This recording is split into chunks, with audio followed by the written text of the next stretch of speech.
S mojím druhým dnešným hosťom sa pozrieme do sveta divadla. V našom štúdiu už vítam Adama Golda, dramaturga divadla Andreja Bagara v Nitre. Adam, vítaj u nás. Ahoj. Krásny deň. Ty si divadelnú dramaturgiu vyštudoval na Janáčkovej akadémii muzických umení v Brne. To je taká veľmi dobre znejúca škola. Takže si v podstate na správnom mieste, ale predsa len ja by som sa chcela spýtať, čo obnáša tá profesia toho divadelného dramaturga? Dá sa to nejako tak vysvetliť laicky divákom? No tak vlastně základním úkolem dramaturga je příprava dramaturgického plánu pro pro danou sezónu divadla, kde vychází z toho, že musí naplánovat určitý počet textů, které se budou inscenovat. V případě našeho divadla musí také přemýšlet a měl by zajistit konkrétní režiséry a po případě další členy tvůrčích týmů těch jednotlivých inscenací. Měl by koordinovat spolupráci mezi nimi tak, aby potom ty jednotlivé inscenace vznikly v co nejlepší formě. Takže to je takový základní úkol. No a to potom vede k celé řadě, řekněme, menších dílčích činností, jako například spolupráce s režisérem na přípravě textu, který se bude inscenovat, na přípravě obsazení a potom v neposlední řadě to je taky podstatná část té práce, spolupracuje na vzniku těch daných inscenací. No. Takže to je asi tak ve skratce. To znamená, že všetko to, čo sa v divadle Andreja Bagara hrá a najmä bude hrať, tak je aj tvoja zásluha, hej? No v podstatě ano. Nás teda v divadle Andreje Bagara, my jsme dva na to teď, je to současný umělecký šéf a šéf dramaturg Světozar Sprušanský a nyní tedy já, kdy vytváříme vlastně ten dramaturgický plán v nějaké spolupráci. Čím ťa vlastne ten divadelný svet zlákal? Pretože rozhodnúť sa študovať divadelnú dramaturgiu, to nie je také bežné, tak... Já jsem ten typ člověka, který se do divadla nedostal ani tak z jeviště, já jsem nikdy jsem neměl ty ambice jako postavit se na jeviště hrát. Já jsem se spíš do divadla dostal, řekněme, z knihovny, kdy mě bavily knihy, bavilo mě číst už od mládí, no a dostal jsem se postupně i k divadelním hrám, kde mě zaujal ten svět těch divadelních her, kde když tak to s nadsázkou lze říci, kde člověka nezdržují ty popisy, ale vlastně má tam jenom přímo dialogy a vlastně ten svět se před ním tak zvláštně otvírá, že to mě tak asi zlákalo. No. To znamená, že už méně čítáš? To není, to naopak, jako profesionální dramaturg musím číst více a více, takže to ne, ale tak ty hry čtu nejradši asi. No. Máš nějakých svojich obľúbencov? Čo sa týka autorov divadelných hier? Nemůžu říct, že bych měl vyloženě nějaké oblíbence. Ono taky ta praktická dramaturgie, to je potřeba dělat s ohledem na konkrétní místo, kde ten dramaturg působí, to znamená pro konkrétní divadlo, kolik má k dispozici herců, jaké přibližně asi, jaké spektrum publika může oslovit. Takže to se tomu částečně přizpůsobí, ale pokud bych měl říct jednoho autora, tak vždycky mě se oslovovali hry, řekněme, absurdního dramatu, takže Václava Havla například, Ženeta. Ty si Podzobor do Nitry nastúpil v januári, takže v podstate máš také výročie polročné. Áno, takové pôlročné. Ako si sa žil jednak s kolektívom, s mestom? Aké byly ty začátky, jaké je to teraz? Ano, tak já musím říct, že ten kolektiv celého divadla, že mě přijal velice pozitivně, že mý herečtí kolegové mě, myslím si, že dávají najevo důvěru a umělecký šéf Světozar Sprušanský také, takže v tomto jsem velice, velice spokojený.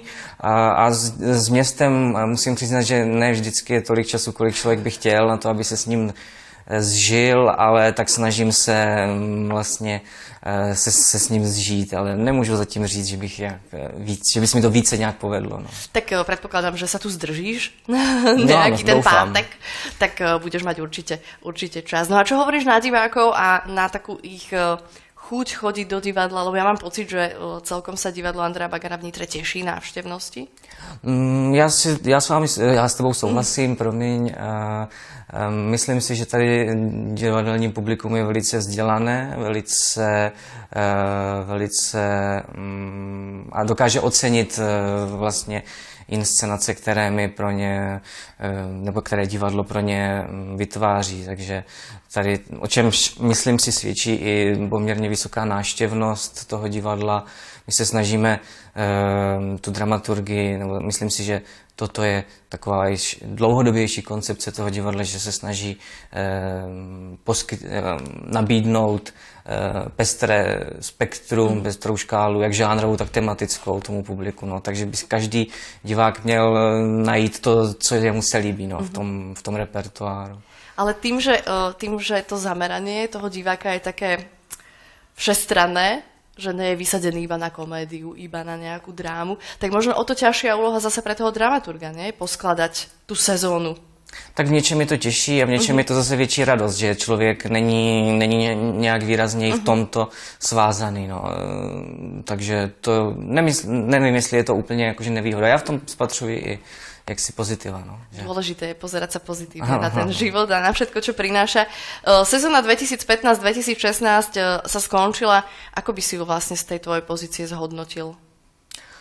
Tak já jsem nastoupil až v polovině té sezóny, to znamená, ale byl jsem v nějakém kontaktu už v první polovině, takže můžu říct, že si myslím, že se povedlo vytvořit 7 dobrých inscenací různých žánrů.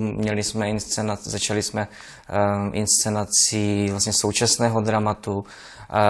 Potom to byly inscenace, řekněme, komediálního rázu spíše, které jsou, myslím si, velice jako divácky kladně přijímány. Měli jsme je vyprodány vlastně do konce sezóny. Podařilo se nám s některými inscenacemi, řekněme, s těmi pro náročnějšího diváka nebo s těmi závažnějším tématem se nám podařilo navštívit řadu festivalů, další účasti na festivalech plánujeme. To znamená, že já je hodnotím pozitivně, kladně. Adam, čo sa týka tých festivalov, ktoré si spomenul, tak ako to funguje? Festival sa ozve divadlu, lebo ho zaujíme nejaká inscenácia, alebo vy ponúkate? No, tak ten postup je různý. Myslím si, že takový i takový. Jsou festivaly, se kterými naše divadlo dlouhodobě spolupracujeme a pravidelně navštěvujeme. No a potom jsou festivaly, kdy my se snažíme je oslovovat v zahraničí, tak to se nám například podařilo dohodnout naši účast na prestižním festivalu v polském Olštíně, kam se chystáme v polovici oktobra. Takže tam jsme si vydali cestou, že jsme oslovili. No ale potom jsme dostali například pozvání na jiný festival, kde ta nabídka přišla od toho festivalu, takže ten postup je různý. Asi tiež je to 50/50. Apropo, ja som nikdy nebola na divadelnom predstavení v cudzom jazyku, teda ak nerátam češtinu, a tým pádom mne to príde také zvláštne, že sa vlastne Poliaci, alebo možno na festivale bude tiež medzinárodné publikum, budú pozerať na slovenské predstavenie, že ako to ten divák dokáže vnímať. Hudbu viem vnímať, aj keď jej nerozumiem, treba tomu textu, ale že divadlo, asi by som si to mala vyskúšať a nepýtať sa ťa. No, jedině doporučuji, ale myslím si, já úplně přesně nevím, jaký bude případ v tom Polsku, ale často to bývá tak, že tam běží někde titulky v tom jazyce, ve kterém to publikum rozumí. Jsou případy, kdy divadla navštěvují festivaly v jiných krajinách, ale ty představení jsou hrána pro diváky, kteří tomu jazyku rozumí, například pro nějakou menšinu v tom státě. A potom to nejpodstatnější je asi to, že to divadlo, jakože drama, by mělo sdělovat nějakou emoci a by mělo sdělovat nějaký pocit tomu divákovi, který by neměl být přímo závislý jenom na porozumění toho textu, že ten divák cítí emoci herce a to je pro něj možná nebo já se domnívám, jako, že je podstatné a na to se chci dívat. Asi je to tak jako v tej hudbe, presne o tej emocii. Myslím si, že to není až tak vzdálené. No. Divadlo je tiež umenie, takže musíme to vnímať cez nejaké iné zmysly, nielen cez ten text. Pomenuli sme tu končiacu sezónu, alebo teda skončenú sezónu a ja som sa ešte tak chcela spýtať, čo je vlastne pre divadlo úspech? Návštevnosť, nejaký počet divákov, ktorý prišiel počas tej sezóny, alebo nejaká kvalita a počet tých odpremierovaných titulov? Dá sa vôbec ten úspech sezóny nejakým spôsobom merať? No tak záleží na konkrétním typu divadla. Pokud mám mluvit o divadle Andreje Bagara, jakože o něm chci mluvit, tak tam myslím si, by mělo dojít k nějakému jakoby vyvážení tedy té návštěvnosti a potom řekněme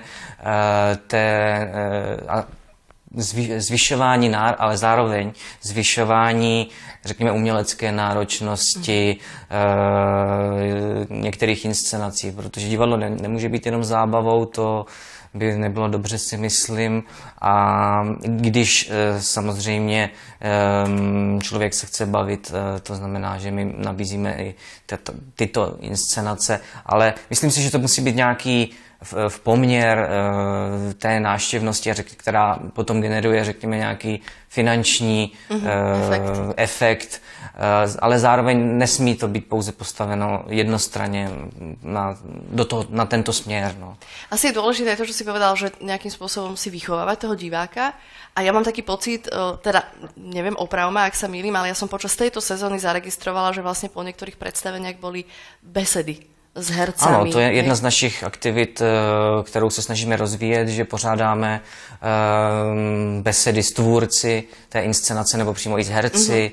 Je o to poměrně zájem, diváky zajímá, ať už je to třeba například to divadelní zákulisí čistě, jenom že to vlastně veřejnost jako tolik nepozná, ale potom zajímají se i o témata, zajímají se o to, jakým způsobem ti tvůrci přemýšlí nad tím tématem. Takže nad tým spracovaním. Je o to zájem. A to je skvelé, že teda ľudia v Nitre majú záujem o divadlo a aj takto o taký hĺbší pohľad na to divadlo.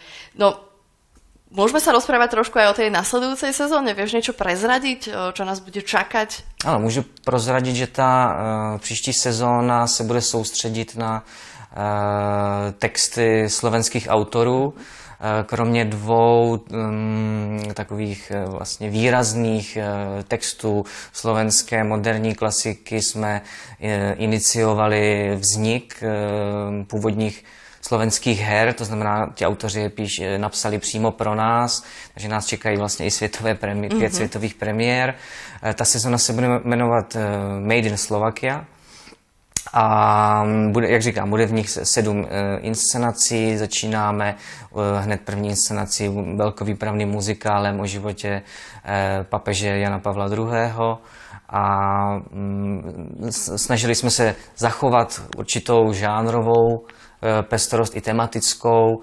A takže doufám, že diváci si přijdou na své. Ja verím tomu a predsa len keď tu mám občas režisérov a hercov pred premiérami, tak sa ich pýtam na to, či majú nejakú trému, hej, ako to zvládajú, ja neviem, ten predpremiérový týždeň. Dramaturg má takéto pocity nejaké, keď ide sa uvádzať nová inscenácia?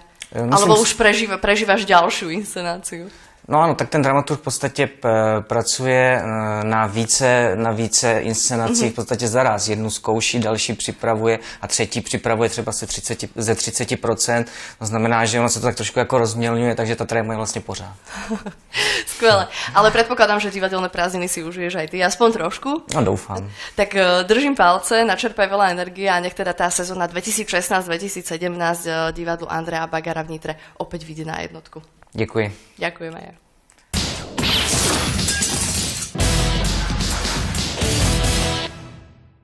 Dnešný Central Live je na konci. Ďakujem vám za pozornosť a želám vám úspešný štart prázdnin. Dovidenia na budúce.